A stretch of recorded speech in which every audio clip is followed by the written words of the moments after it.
this, and I like it. You know what I mean? Plus, you've got the energy. You know what I mean? The hard work that's got to be done. Youth are going to play a big part in doing that. Defending their communities, youth should be playing a big part in doing that. You know what I mean? Yeah. So, but with consciousness and with love, and not coming down on each other.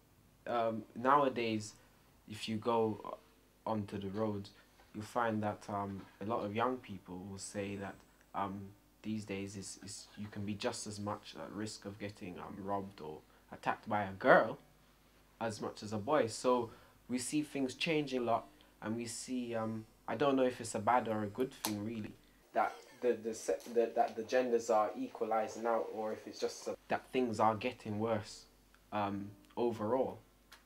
I'm seeing that somebody else is joining the badness. But looking at everything generally, would you say that there's anything to look forward to for people who say that times are really just getting worse and I can't see any light at the end of the tunnel?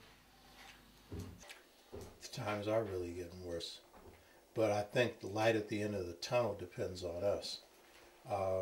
There's a song, a spiritual song that says, "This little light of mine, I'm going to let it shine." The light's inside of us. So I mean, if we're drawn from the light, then that light comes from with us. It's our vision. You know what I mean? So to the extent that we don't see a future, our light's not shining. But it is. We're not listening to it. That's a spirit that's inside of us. So yeah, things are getting worse.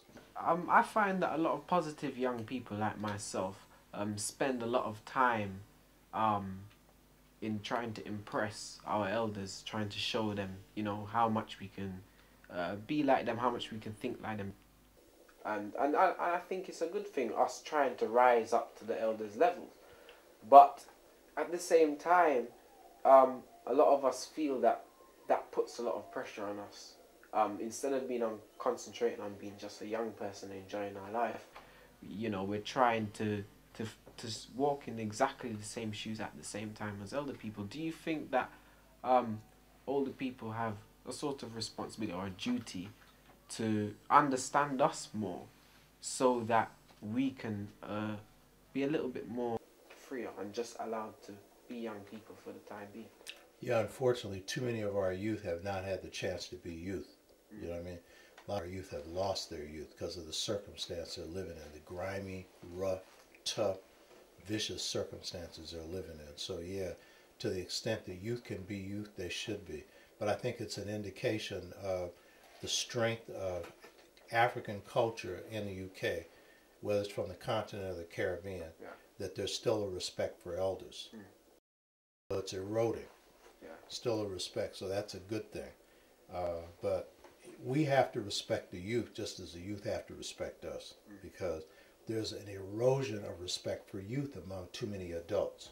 And too many of us only care about our own children, and we need to care about all of our children. So it goes both ways. But I think it's a good thing that youth would want to walk in the shoes of conscious elders. That's a good thing. There's nothing wrong with that. But you don't have to give up your youth to do that.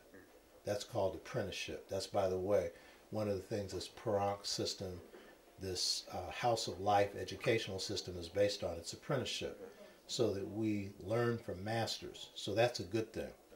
And the generation gap is weakening that now, where a lot of youth feel there's nothing they can learn from our elders. That's not a good thing.